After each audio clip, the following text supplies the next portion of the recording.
Değerli arkadaşlar, öncelikle teşekkür ediyoruz. Bugün İsveç Sol Parti Genel Başkanı ve heyetini genel merkezi önünde bir açıklama yaptılar. Aslında Edirne cezaevinde tutuklu bulunan sevgili Selahattin Demirtaş'ı ziyaret etmek istediler. Fakat yaptıkları başvuruya olumlu bir yanıt alamadılar. Yani cezaevine gidip Demirtaş'la bir görüşme gerçekleşmedi. Fakat kapıda bir açıklama yaptılar. Bu açıklamayla birlikte aslında hem Selahattin Demirtaş'ın hem de cezaevlerinde olan tüm insanların haksız ve hukuksuz bir şekilde tutuklu olduklarını ifade eden açıklamalar yaptılar. Bu bizim açımızdan önemliydi. Çok kıymetli bir açıklama olduğunu özellikle belirtmek isterim. Bugün de genel merkezimize geldiler. Son günlerde, son dönemlerde partimizin yaşamış olduğu hukuksuz ve haksız operasyonlara karşı bir dayanışma gösterdiklerini bize ilettiler. Ve bu dayanışmanın özellikle son dönemlerde daha çok artması gerçekten bizde büyük bir umut yaratıyor. Açıkçası bu dayanışmadan büyük bir güç aldığımızı, büyük bir moral aldığımızı özellikle ifade etmek isterim. Bu tür dayanışmalara çok fazla ihtiyaç olduğumuz bir dönemdeyiz. Dolayısıyla da geldikleri için, bizlere dayanışma duygularını ilettikleri için heyete özel teşekkür etmek istiyorum. Ve bir kez daha kendilerine hem teşekkürlerimi iletiyor hem de bundan sonraki dönemlerde ve süreçlerde bu dayanışmanın mutlaka daha da büyüyerek ve genişleyerek devam etmesi gerektiğini ifade etmek istiyorum. Ben sözü Sayın Genel Başkan'a bırakacağım ve onların düşüncelerini de Sayın Genel Başkan ifade edecek. Bir kez daha teşekkürler. Okay. Thank you so much. My name is Jonas Sjöstedt. I'm the chairman of the Swedish Left Party.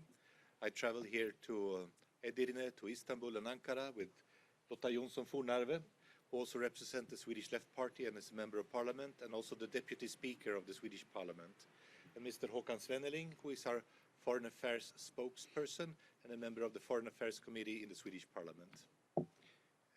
Ben de teşekkür ediyorum. Bugün bir heyetimizle birlikte buradayız. Kendisi İsveç Sol Partisi Başkanı. Heyette aynı zamanda iki milletvekili var.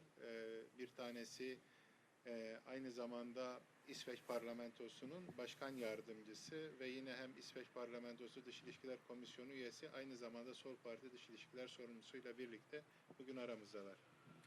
I have had the privilege to meet Selahattin Demirtas in Ankara and in Stockholm before he was imprisoned.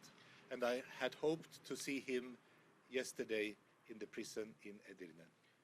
Daha önce Selahattin Demirtaş cezaevine girmeden önce hem Ankara'da hem de Stockholm'da kendisiyle görüşme imkanım olmuştu. Dün de Edirne'de kendisini ziyaret etmek istemiştik. And we were very disappointed to see that we were not allowed to enter the prison, even though we had applied for doing so, to meet him in person. But I can assure you one thing, I and other representatives of progressive movements in Europe will come back again and again and again until he's a free person. Yani biz tabii dün bir hayal kırıklığıydı bizim için, çünkü kendisini ziyaret etmek istediğimizi Türk yetkililere önceden söylemiştik. Fakat bu mümkün olmadı, ama sizi temin ederim ki hem ben hem de Avrupalı ilerici siyasetçiler, güçler sürekli gelmeye devam edeceğiz. Bizi görüştürmeseler de bu gelmeye devam edeceğiz ta ki kendisi özgür olana kadar. Selahattin Demirtas, Figen Yüksekdag, and others are representatives of thousands of political prisoners in Turkey. We urge Turkey to respect the verdict of the European Court of Justice and immediately release Selahattin Demirtas and other political prisoners. Selahattin Demirtaş ve Figen Yüksekdağ, Türkiye'deki binlerce siyasi politik tutsağın da aslında temsilcisi aynı zamanda. Dolayısıyla Türkiye hükümetinden bir an önce Avrupa İnsan Hakları Mahkemesi'nin hem Selahattin Demirtaş hem de diğer siyasi tutukluların özgürlüğü hakkında verdikleri kararları yerine getirmesini istiyoruz. We think that the real reason for keeping Selahattin Demirtas, Figen Yüksekdag, and the others in prison is that the Turkish government is afraid. They are afraid of people that want peaceful transition and justice and democracy, speak up not only for social rights and women's rights, but also for the rights of minorities as Kurds, Christians, and others. But this is a sign of weakness, to be afraid of those who work democratic, for dialogue, and for rights of all peoples. Yani Selahattin Demirtaş, Figen Yüksekdağ ve binlerce siyasi tutuklunun cezaevinde olmasının sebebini biz biliyoruz. Çünkü iktidar korkuyor. Bu kadar insanı tutuklaması aslında onların korkusuna ve zayıflığına delalettir. Bunu gösteriyor. Çünkü HDP en nihayetinde barış için, demokrasi için, sadece kimi sosyal haklar için değil ama aynı zamanda azınlık gruplar için de barışçıl, demokratik bir mücadele sergiliyor ve bu mücadele karşısındaki zayıflık yüzünden, korku yüzünden de bu kadar insan Türkiye'de hapiste. The release of the political prisoners would in itself be a major step to better relationship between Turkey and European countries, a closer cooperation between the peoples of Turkey and the peoples in the European Union. That is what we want. We want this close democratic relationship. But we cannot have that as long as our friends are kept in prison. Yani siyasi tutukluların serbest bırakılması Türkiye ile Avrupa ülkeleri arasındaki ilişkileri de güçlendirecektir. En nihayetinde Avrupa ve Türkiye'de yaşayan halklar arasındaki ilişkileri daha yoğunlaştırıp kolaylaştıracaktır.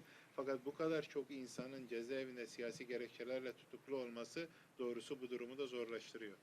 We look with great worry on the present situation in Turkey, with increasing oppression domestically, but also an aggressive foreign policy that risks to create serious conflicts in many parts of the region. Yani Türkiye'deki genel durumla ilgili gerçekten çok kaygılıyız. Sadece ülke içerisinde yaşanan demokratik muhalefete yönelik saldırılar değil ama aynı zamanda Türkiye'nin dışında da bir takım müdahaleler var. Yani Türkiye'nin bölgenin birçok yeri Suriye, 2. 3. Suriye durumuna dönüşebilir gibi bir kaygımız var. In this atmosphere of aggression and of conflict, domestically and internationally, HDP is a voice for reason. It's a voice for dialogue. It's a voice for finding common ground. And if that voice would be silenced, it would be a major loss for this country, for the 6 million voters of HDP, but also for the prospect of creating a more democratic Turkey. Yani bu kadar saldırganlığın, bu kadar çatışmanın olduğu bir ortamda HDP aklı, mantığı, diyaloğun sesi aslında biz bu şekilde görüyoruz. Tam da bu sesin susturulması Türkiye için son derece büyük bir kayıp olacaktır. Sadece HDP 6 milyon insanı temsil ettiği için değil ama Türkiye'nin geneli, Türkiye'deki demokratik durum için son derece önemli bir aktör. There is a choice of path.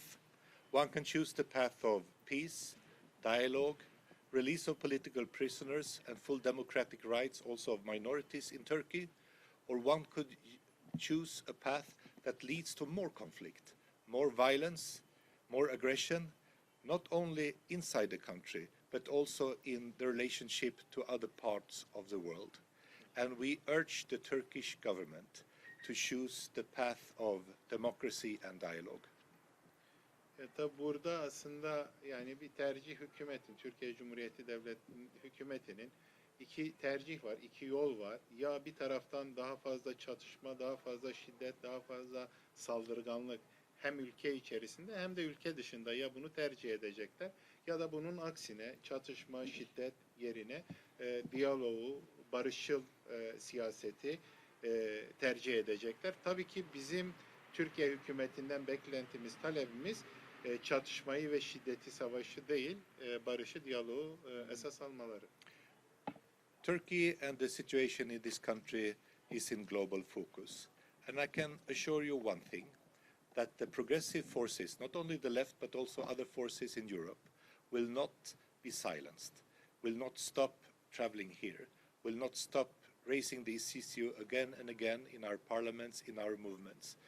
We know that it might take some time before the situation improves, but we will always be on the side of our very good friends in the HDP in Turkey. Yani şunu size söyleyebilirim rahatlıkla. Türkiye küresel bir odağın altında. Yani küresel düzeyde Türkiye'ye bir ilgi var. Biz de onun için yani ilerici güçler olarak, ki bundan sadece sol grupları kastetmiyorum, birçok siyasi grup, kendisini ilerici olarak tarifleyen grup, ısrarla tekrar Türkiye'ye gelmeye, dayanışmamızı göstermeye devam edeceğiz. HDP bu açıdan bizim için çok önemli. Onlarla önümüzdeki dönemde bu dayanışmamızı sürdüreceğiz. Tack så mycket. Thank you. Teşekkür ederim. Spas. O yeterince açıklayıcıydı. Çok teşekkür ediyorum. Eğer bir soru vesaire varsa alabilir, yoksa bitireceğiz arkadaşlar.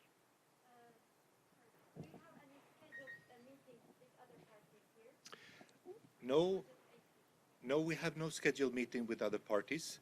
We consider HDP to be our sister party in Turkey. On other occasions, of course, we have had dialogue, for example, with the CHP.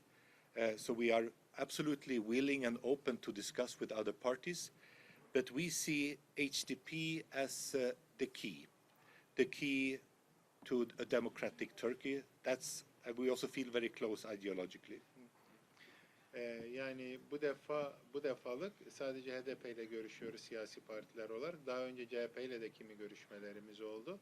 Ama biz bu defa HDP için buradayız. Aynı zamanda hani hem HDP'yi çok önemsiyoruz, bizim bir kardeş partimiz, aynı zamanda ideolojik olarak da hani çok yakın durduğumuz bir parti. I also hope that CHP in particular, but also other opposition parties, consider the fact that if HDP is silenced, they will probably be next. Ben aynı zamanda hani hem CHP'ye hem de diğer muhalefet partilerine şunu söylemek istiyorum. Eğer HDP'yi susturabilirlerse kendileri de bir sonra susturulacak kesim olacaklar. Tamam mı arkadaşlar? Teşekkürler Peki, arkadaşlar. teşekkür ederim. Okay. Thank you so much. Thank you.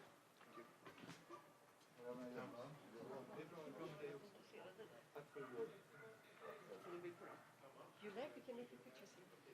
Sorry, I said you would like, we can make a picture for you. Maybe with Jonas and Yeah. yeah. Yeah.